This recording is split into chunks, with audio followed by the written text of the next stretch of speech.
Since apparently I can't read in the summer, now that it has turned a skosh colder, I've broken out my trusty scarf and now I'm ready to tell you about my recent reads because I've actually read some things this September. Can you believe? What a wild concept. Reading?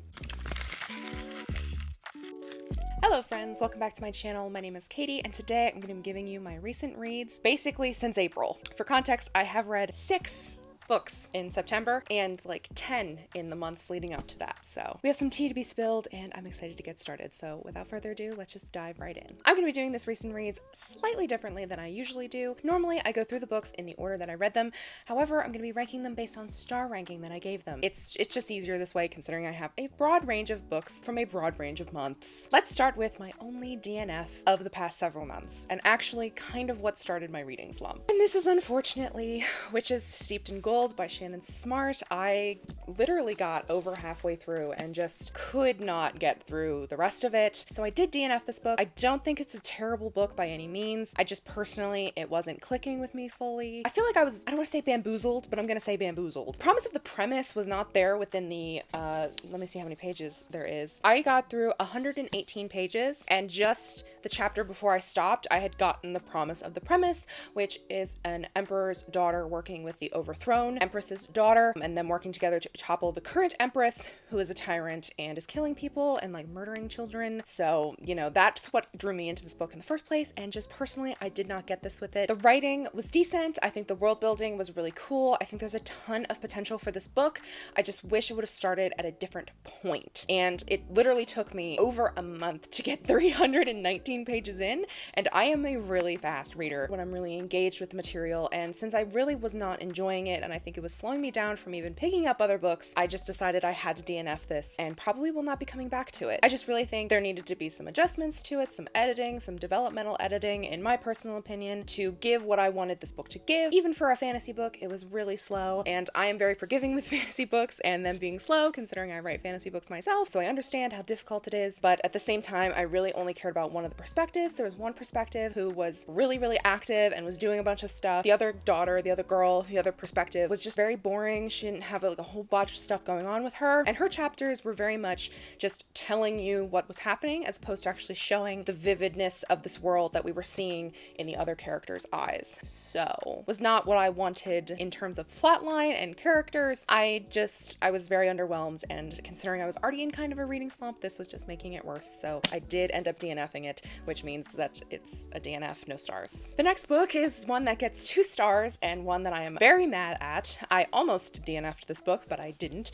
I pushed through and finished it, and that is For the Wolf by Hannah Whitten. This is another book that I feel like I was bamboozled by, although not nearly as bad as Witches Steeped in Gold. This book I thought was going to be a Little Red Riding Hood retelling. Turns out it's not. It's more of a Beauty and the Beast vibes, which is fine. Not what I thought when I saw, you know, you see the For the Wolf, the red cloak, all of this imagery. I mean, the imagery itself is very Red Riding Hood, but the plot is Beauty and the Beast. My problems with this book are the fact that the characters were super, super, super bland. There was no chemistry between the main character, Red, and her love interest, Eamon. I mean, Eamon was an interesting character, and I think he could have been explored in a lot more depth, but I think their relationship didn't exactly happen. They were like strangers to one another and like civil towards one another, and then like 2 chapters later she's like, oh my god, I love him so much, like, oh my god, like I would like choose to die for him essentially. And I'm like, okay, super not sure if that's really what should be happening here. I don't know if I missed something, if my copy was missing, but yeah, just didn't really love that aspect of it. I think the plot was pretty good. I think the plot was decent. I think the world and the magic system is pretty cool, and I think the politics surrounding the religious portion, because we do get interludes with Red, the main character's sister, who is the queen of the kingdom that she is from. I didn't tell you the plot of this book. Essentially, Red is the second daughter born to the queen, and the second daughter is for the wolf. So at 20, she is sacrificed to the sentient forest and the wolf who guards the forest in exchange for their gods coming back. Hopefully, they have not given the gods back yet, and they've sent 4 girls to go die, and it's about her relationship with the wolf, who was Eamon. And then her sister, Neve, actually had a much cooler plot line and a lot more interesting things going on. Her just whole life was a lot more compelling than Red's, and I found that I was really liking when we were in Neve's point of view, but it just wasn't super great on the character front. I think the world was interesting, but it could have been way more developed. I don't think it was super bad, but I'm going to get into the reason why I gave this book 2 stars. One of the things that I was really kind of liking about this book is the idea of agency. And feminine agency in books is something that I am super passionate about as someone who writes about female characters and feminine presenting characters in books, and I write about identities relating to femininity. I myself am very interested in the constructs that we have around femininity, especially since this is more of a medieval, like Germanic kind of inspired, influenced, Grimm Brothers looking, inspiration, Little Red Riding Hood, that kind of thing. 1400s, I think.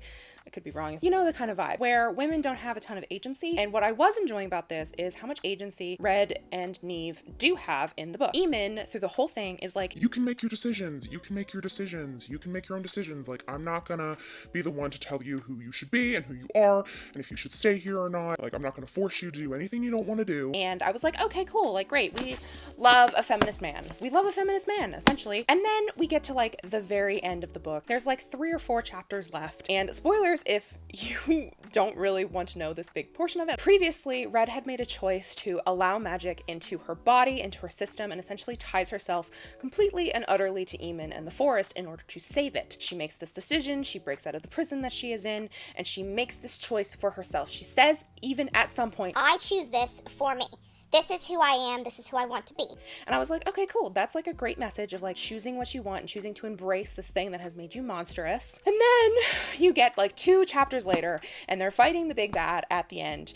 And Eamon, who is very interconnected to the forest, that she has just taken the power and like halved it and like given herself half so she can help him carry the burden. He literally reaches into her and rips out that magic that she chose. He rips it out of her and takes it for himself and becomes some kind of fucking forest god because he wants to use it to defeat the big bad instead of just letting her help him and having this great moment of like him actually accepting that he needs her help and actually using her, actually allowing her to take the burden that they have been discussing the entire fucking book and actually freaking use it. Like, I'm sorry, I was so angry. I'm still angry, obviously, from my entire countenance.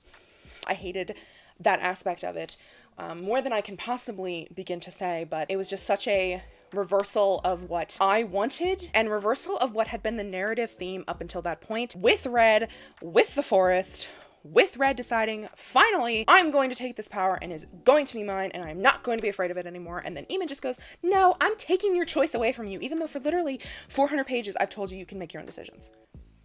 Okay, great. Just another fucking book where they do that to the female character and make her powerless.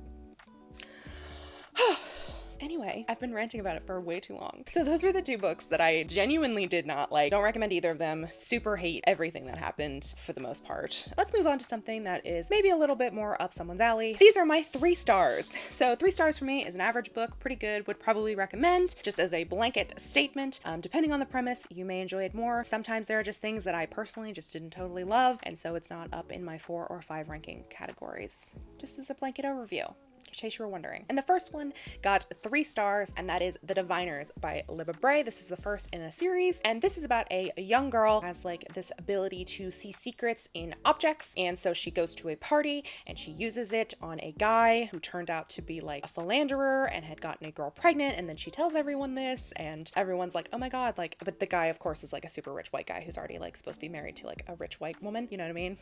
It takes place in the 20s too. I should have mentioned that, but we'll get into that. Anyway, she gets sent to New York to live with her uncle. Evie, our main character, gets wrapped up with a ghost serial killer, and that's kind of the plot of the book. Promise of the premise was really good. I do feel like I got what I was looking for when I went into this book. The thing is, it didn't knock me off of my feet. It didn't give me anything super memorable about it. I really truly can't really remember anything except for Memphis, and even then I couldn't remember his name until like earlier. I think it's a decent book, and I think if you're interested in 1920s and some urban fantasy elements and some fun like flapper aesthetics and such, and you like kind of like a ghost story along with it, I think you will enjoy The Diviners. Personally for me though, I felt that the narrative scope was a little bit too large for what I wanted, especially as this is the first book in a series. Some of the perspectives felt really unnecessary and really weren't giving me what I wanted them to. They just felt really extraneous, and I understand these characters will probably end up being important in later books, but personally, it just fell a little bit flat for me in that regard. I also feel like the voice, while it's really voicey, was a little bit detached and removed from the characters' feelings, and I personally really like a close perspective on our point of view characters, and I just didn't totally get this in that. So for me, that knocks it down a few stars. I think it's well written. I think the prose is pretty nice, if a little clinical, but it still gives you that nice 1920s aesthetic, and does have a lot of dense lingo in it as well. So if that's something that might turn you off, maybe skip this one, but if that sounds like something that's up your alley, The Diviners by Libba Bray. The next one I gave 3.75 stars, and that is The Ivies by Alexa Dunn, our very own Alexa Dunn. I really enjoyed this book. I was surprised actually by how much I did end up enjoying it. I do like mysteries and I do love thrillers. The things that I loved about this book is the plot.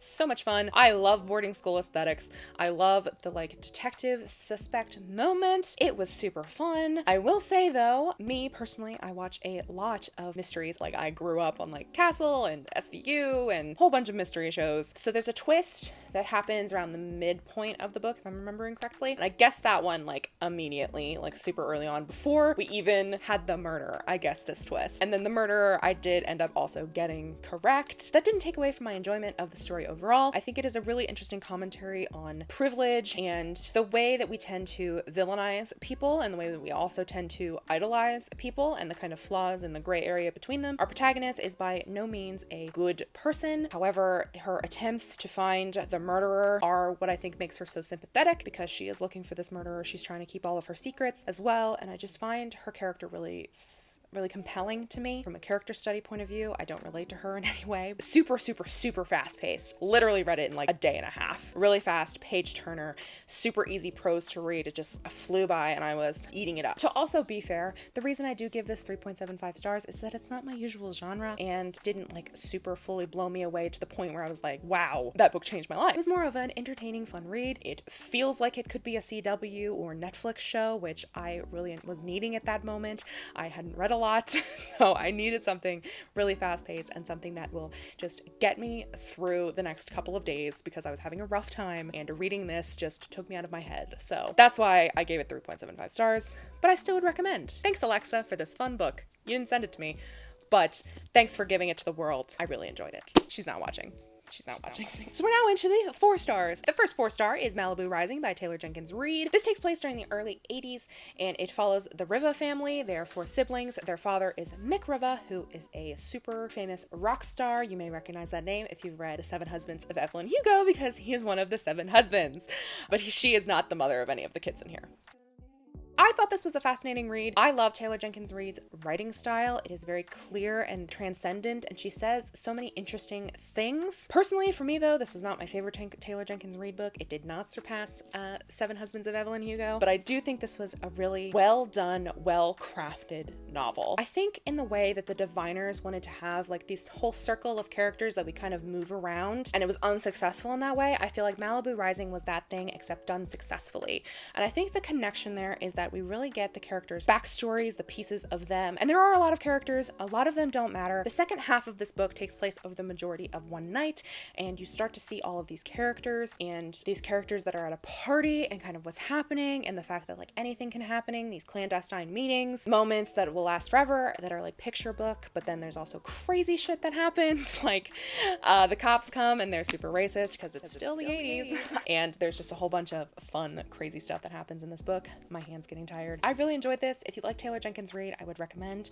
I would also recommend not going into this with that much knowledge. I literally did not know what the premise was, and I think that for me is a better strategy going through with Taylor Jenkins Reid's books, because you really don't want to have expectations for what she is going to give you and deliver in terms of her characters and her plot lines, because she ends up doing spectacular things with her premise that if I had expectations, I feel like I would be strange about, because I really cannot predict exactly what kind of tale she is going to tell. And since there's 4 main characters, the Riva siblings, we really get to see all of their lives unspool and unfold, and all of them just really trying to survive. I really did enjoy this. So if you like Taylor Jenkins Reid, I would probably recommend it. I think it was decent. The next book that I read is a chunky fantasy to get me back into my fantasy kick. That is Realmbreaker by Victoria Aveyard. This is the first book in the series. I have no idea how many books are in the series. They're not all out. This is a Tolkien-esque fantasy about a bunch of characters who must come together on a quest to defeat the big bad, as you can imagine. So the realm has these things called spindles, and the spindles used to be powered and could take you to different portions. They're kind of like portals into different realms, but the spindles have been broken for generations. That is the nitty-gritty of it. Our main character is a descendant of one of the mortals who came through the spindle, and she's like spindle touch, so she has this blade that is hopefully going to, you know, either break or open spindles, and she has to go against her uncle, and there's a whole bunch of cool, crazy stuff in here. If you like Tolkien things, you will probably enjoy Realmbreaker. What I enjoyed about it, and the reason I gave it 4 stars, is because the characters, plot lines were fine.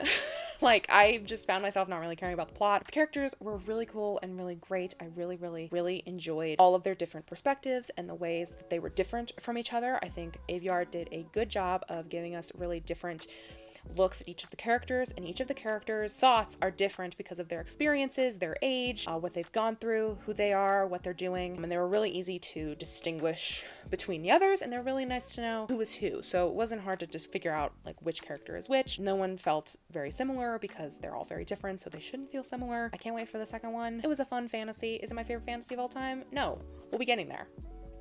Next is a book I just finished recently, and that is A Dark and a Hollow Star. I literally finished it yesterday. This book was so good, y'all. Let me tell you, this is the fantasy that I have been waiting for. It is an urban fantasy with so many cool things in it. First of all, every single character is queer. The LGBTQ plus rep in this book is amazing. There is actually a character with neo-pronouns, which I have never seen before in a book.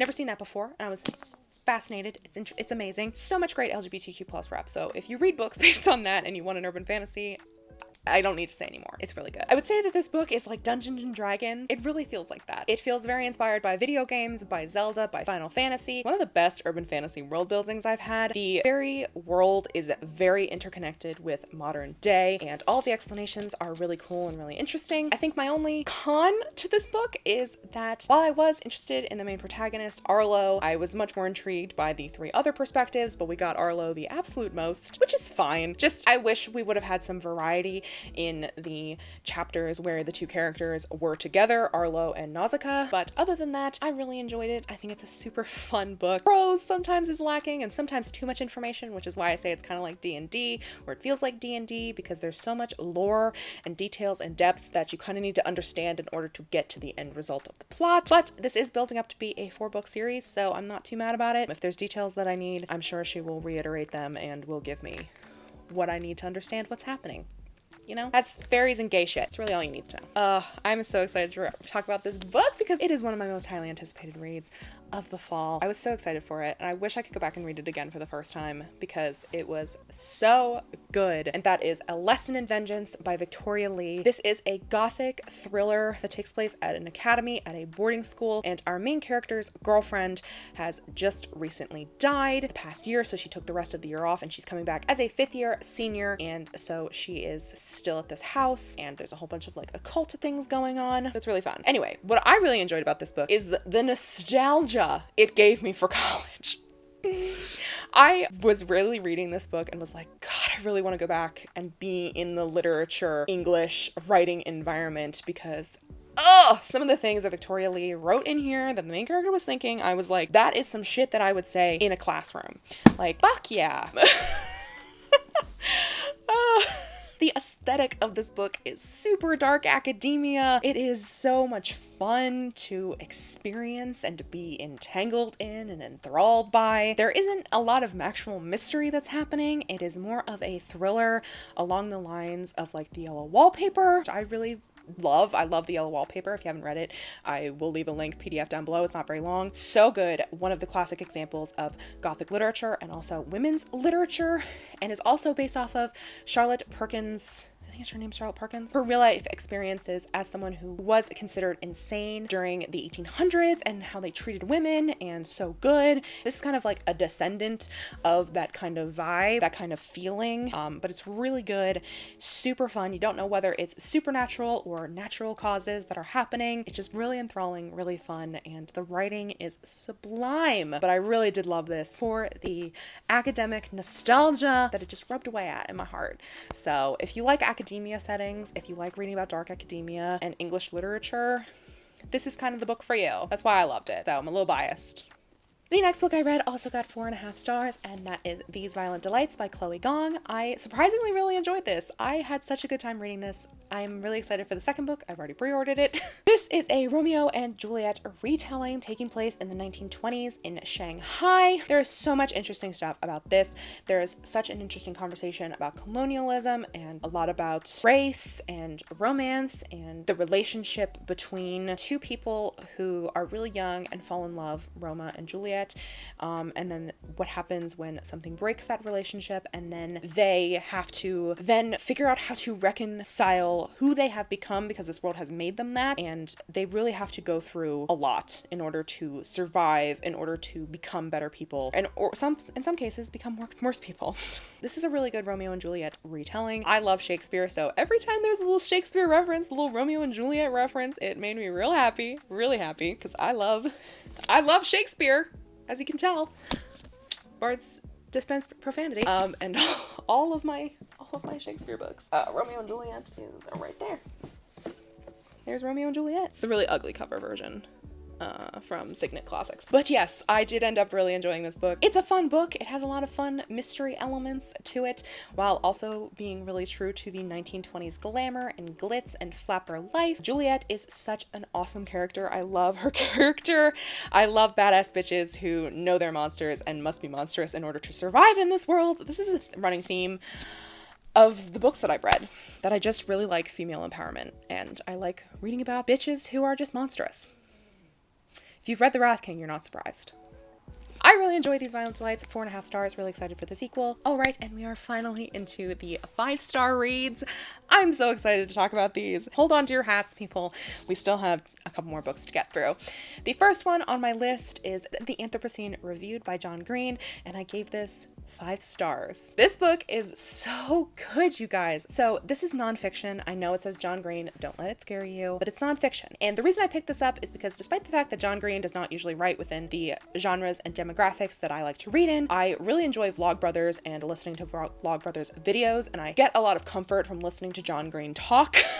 And Hank Green, but this is specifically by John Green. And so I knew that I'd probably really like the voice that is in his nonfiction. And so what this is basically just a summation and commentary and look at human life and the things that we have done in our lives that are, profound, big and small things, and things that have threaded themselves through our lives and that make us feel real and human. And that was really what got to me in this book, is how seen I felt at parts. All these tabbies are moments where I felt seen. Personally, really liked the viral meningitis chapter. That entire chapter really just hit as someone who has a chronic illness and has dealt with a lot of pain in her life. There's just so much. I could continue because there's so much amazing quotes in this book. This is a book that I gave 5 stars because I can see myself coming back and back and back and reading portions of it and not getting tired of it. There is just so much in here about, his life and the things that he has experienced with mental health and illness and grief and death and life and love and everything that makes us human, essentially. And he talks about it and gives background and context and contextualizes it within the context and scope of the entire world in a way that is both relatable and also makes you feel so seen and not alone. So that's why I gave this book 5 stars. I really related to it. I really found it so deeply compelling, and it really struck some nerves. So Anthropocene reviewed. I give it 5 stars. Our next 5-star read is one that is actually shocking to me. I am shocked I gave this book 5 stars because I did not give its predecessor, and that is a sequel. We Freed the Stars by Hafsa Faizal. This is the second book in the Sands of Arawiya trilogy. Duology. It's a duology. This is the end, which makes me really sad, actually, because I'm gonna miss these characters. The found family. When I tell you guys, I really enjoyed this book.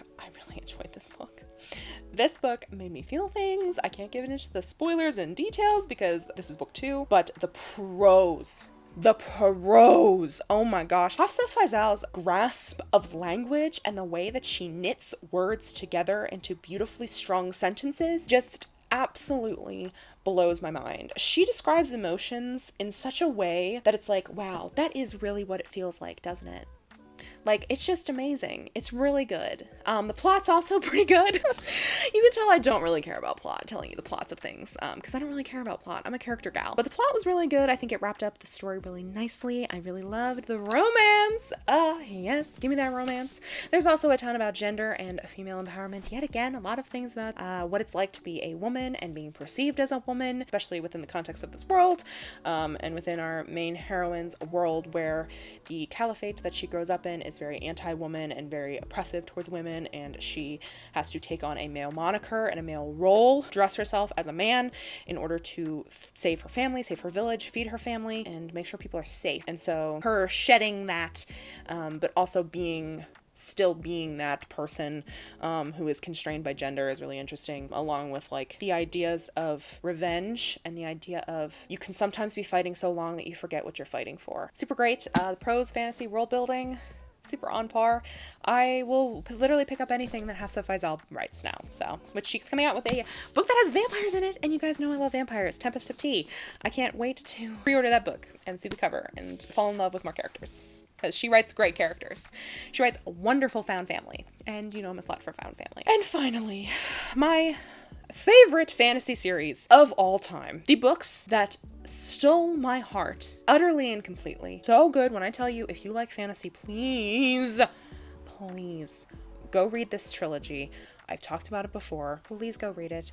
And that is the Daevabad trilogy, with the second book being Kingdom of Copper, and the third book, the third and final book, being Empire of Gold. So I'm just gonna hold up one because I'll be talking about them in tandem because I both read them together and they're both 5 stars. So I'm just gonna hold up Kingdom of Copper. This is actually my second copy I had to buy because I accidentally waterlogged my first copy that I had and it molded, which, let me tell you, it absolutely broke my heart because why? I mean, I didn't do it on purpose. It was absolutely an accident. Anyway, moving on. This series is a high epic fantasy about djinn, about politics, about family. It has romance. It's literally everything you could ever want. The characters are beyond a doubt the best part of this book. Every single character is 3-dimensional, fleshed out, flawed, but also has such incredible growth throughout the series. I just was so enthralled and I just enjoyed it so much. I was absolutely, utterly bewitched, beguiled, spellbound. S.A. Chakraborty had me by the throat and throttled me. That's how much she had me within her grasp for this book. It is so good. If my passion cannot convey to you how much I love this book, it's so good.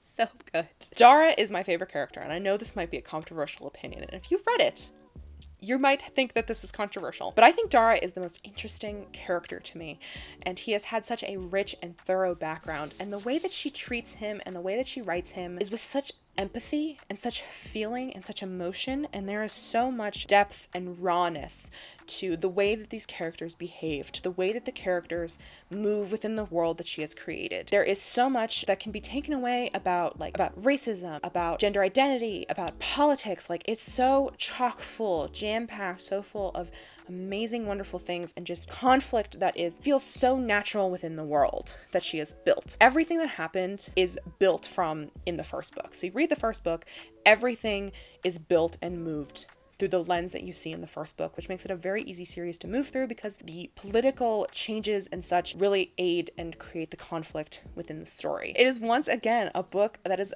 genuinely about monstrousness. It's about being a monster, becoming a monster, having to become a monster to defeat a monster. And that is one of my favorite themes. Again, if you've read The Wrath King, you know this. If you've literally heard me talk about any kind of book, you know that's true. But there is something so raw and visceral about this book, and it's just beautifully written.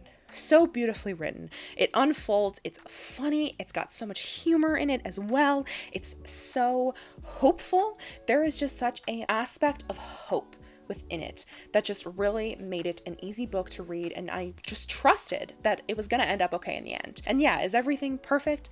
No. Do they still going to struggle like beyond the end of the book? Yes. But I feel like we really got the resolution that I wanted at the end of the first book. And I think what I really also enjoyed about these books is that the first book, it has a lot of high tension, has a lot of stakes, has a lot of like fantasy elements. But when you get to the third book, you really break down everything, and it is really just at its core a very simple book about trying to survive, trying to save your people, but also not lose yourself. And I know fantasy books tend to scale up and like become so much bigger and wider and humongous, and so much more stuff happens. And don't get me wrong, there's a ton of action in Empire of Gold. Some crazy action, actually. There's Sobek is amazing. He's so cool. He's a giant ass crocodile. It's great. But the characters and the plot line really revolves around these characters becoming who they're meant to be, and finally taking control of their lives, and finally choosing who they're going to be. And I think that's such a strong message, and I think it's such a great and wonderful thing that is happening within the book. Even if those things aren't what you're looking for, it is so action-packed. It's so fun. It has queer representation. It has so much romantic conflict. It has so many like religious conflicts and family drama and family dynamics, and having to like balance, you know, if you've ever felt like you are pulled in two different directions, or even more than two directions, I think there's a relatability to all these characters of feeling like you have duty to others, you have duty to people, but you also have to have a duty to yourself to do what is right for you, and like where's that balance between things. The Daevabad trilogy, literally flawless, 10 out of 10, would highly recommend them. They're so good. Literally my favorite fantasy series of all time. Okay, I've been talking for way too long, so we're gonna wrap this up. Thank you guys so much for watching. If you enjoyed, make sure you hit the like button down below and hit subscribe if you want to see more of my rambling face. Please go read the Daevabad trilogy, and with that, I will see you guys next week. Bye!